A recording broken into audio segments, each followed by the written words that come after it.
Pour effectuer un produit matriciel, matrice fois colonne, on va répéter plusieurs fois le produit matriciel de base, ligne fois colonne, en appliquant la colonne aux différentes lignes de la matrice. Encore faut-il que la colonne ait autant de coefficients que chacune des lignes de la matrice. En faisant un produit matrice fois colonne, on obtient alors une colonne.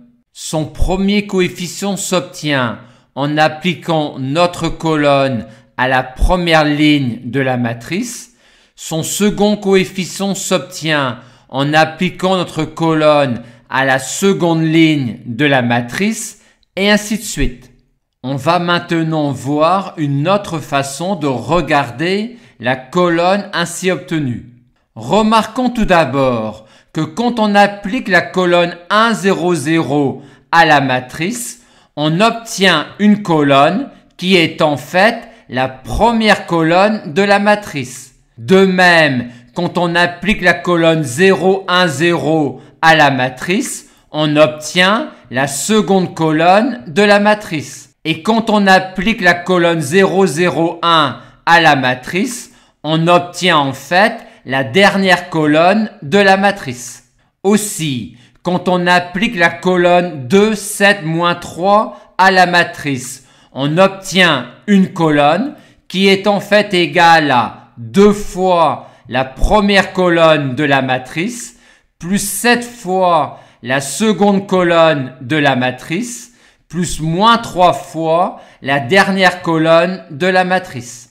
Quand on effectue matrice fois colonne, on obtient une colonne que l'on peut voir de deux façons, soit coefficient par coefficient, auquel cas les différents coefficients s'obtiennent en appliquant notre colonne aux différentes lignes de la matrice, mais on peut aussi remarquer que la colonne obtenue n'est en fait rien d'autre qu'une combinaison linéaire des colonnes de la matrice avec pour coefficient les coefficients de la colonne.